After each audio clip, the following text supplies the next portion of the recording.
Good afternoon, everyone. Our topic today is homelessness, urban poverty, and mental health in Malaysia. But instead of trying to cover all of that, we narrow it on one specific angle, which is the access to aid. So our campaign is called Aid, Not a Hunt. I'll walk you through the problem we found. After me, Jaya will cover what's already been tried. Amadou will present our solution and the actual materials we built, and Chan Lun will close with our specific ask. So here's the core finding that shaped everything we did. Malaysia is not short on homeless aid. There are government shelters, food programs, and NGO outreach already running, but a large share of homeless individuals actively avoid this help, and many who to go into shelters end up leaving and going back to the street. So the question is not how do we build more shelters?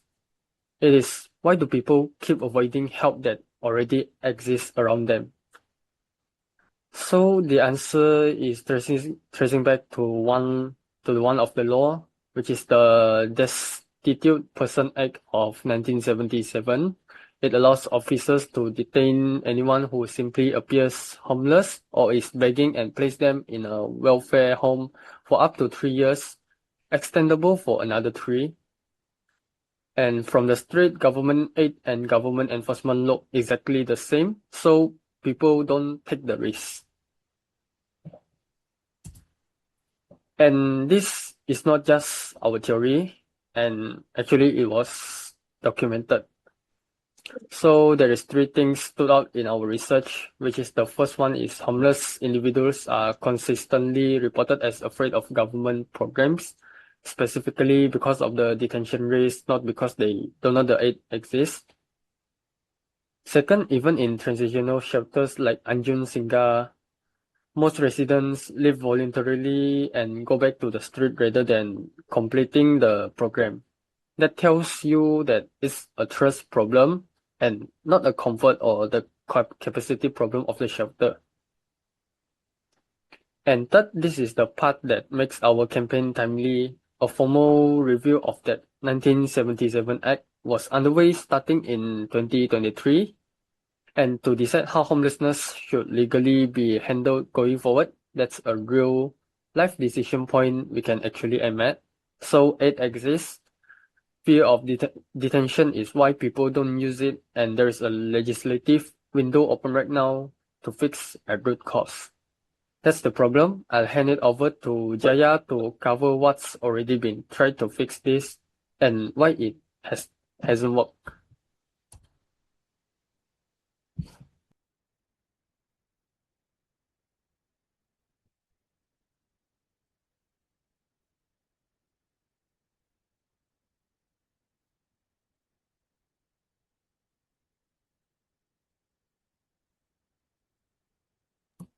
So I think he left the Zoom again. Okay, then you guys let the group carry on. Carry on to the next. Yeah, carry on to the next one. You guys can come back to Jaya's part, or you guys can cover Jaya's part as well. So yeah, let it flow. Okay, so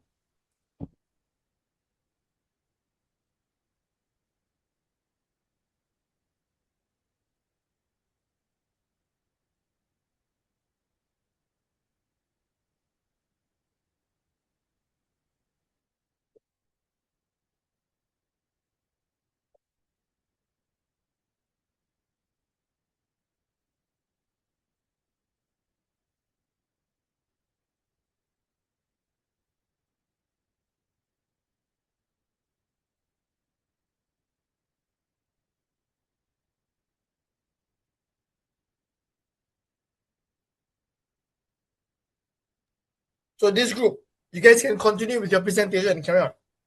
Yeah, even though Jaya's not there, you guys gotta take up his part then. Go.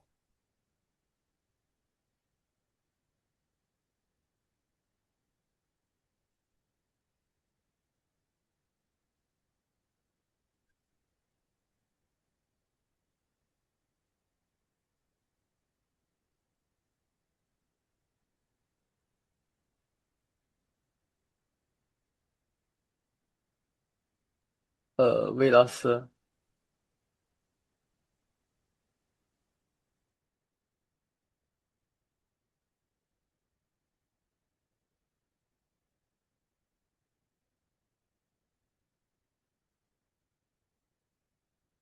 Okay. Jaya is coming in. Okay, he's joining. He's joining with 2. Okay, Jaya, let's go. Let's get this party started, Jaya. Sorry. Okay. Good afternoon, everyone. For my part, I will explain what has already been done to solve homeless in Malaysia and why the problem is happening.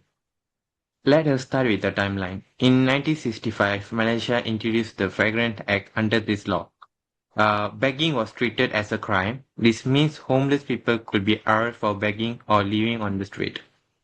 In the 1977, the Destitute Person Act was introduced. This law was supposed to help homeless people, however they could still be taken to welfare homes and kept there. Because of this, some homeless people were afraid to ask for help. Next, in 2011, the government started Anjong Singa Shelter. This shelter provides a place to stay, food, and help to find a jobs. This was a good step, however, some homeless people still did not trust the system. Some were worried that they might lose their freedom. Others left the shelter, went back to their streets. In 2023, the government started reviewing the Destitute Person Act. This is a good chance to improve the law and make safer and more voluntary. Second slide.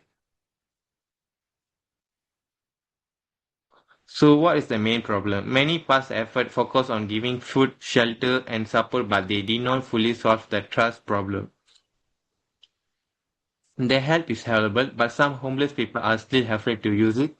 This is why our team chose an awareness and advocacy campaign instead of an app. First, this is mainly a trust problem. More shelter will not help if people are afraid to go there. Second, the law is already being reviewed, so this is a good time to ask for changes. Third, trust NGO already exist. For the example, Kanjara Soup Kitchen, PKSU already work closely with the homeless people. Our campaign can work with this NGO because homeless people already trust them. Overall, the part effort gives support, but they did not fully build trust. Our campaign wants to make health feel safe, voluntary, and trusted. Now I'll pass the presentation to my teammate, who will explain our solution. Thank you.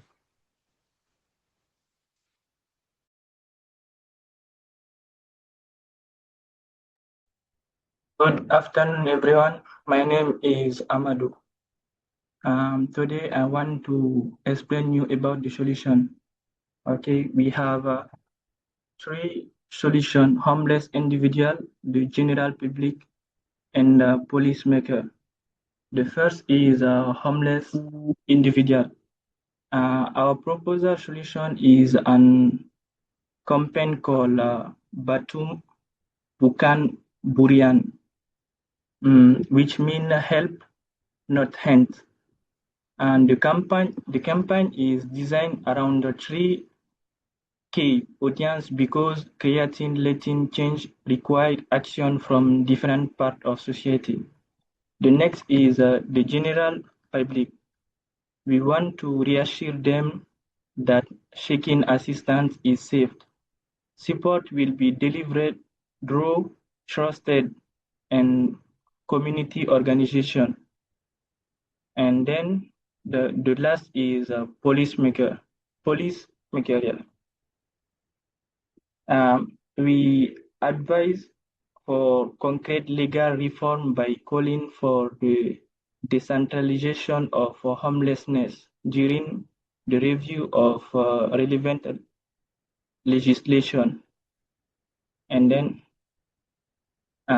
by engaging these 3 groups, these 3 groups, Batum, Bukan, Buran, promote a more compromised, right-based, and sustainable approach to addressing homelessness. Thank you.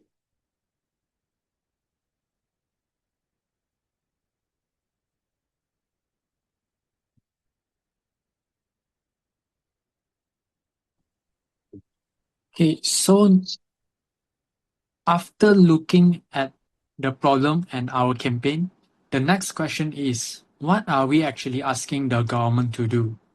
Well, there are three main things. First, decriminalize on paper. We want homelessness to stop being treated like a crime. If someone is homeless or begging, they shouldn't have to worry about being detained just because of their situation. They should be able to ask for help without being afraid. Second, make act revocable. If someone decides to stay in a welfare home, that decision should be completely their choice. They should be free to leave whenever they want. Getting support shouldn't mean giving up your freedom. And finally, fund the messengers. We think the government should work more closely with NGOs that already have a trust of homeless communities. These organizations are out there every day helping people. They are in the best position to explain that help is available and that it's safe to accept it. At the end of the day, these aren't huge or unrealistic changes. They are practically steps that can help people feel safe enough to actually use to support that's already there. Next slide. To wrap everything up, our campaign is called Bantuan Bukan Baran, which means aid, not a hunt. The message is simple. No one should have to choose between getting help and keeping their freedom. If we can rebuild trust through better policies and by working with trusted NGOs, more people will be willing to seek the help they need. Thank you, and that's all for our presentation.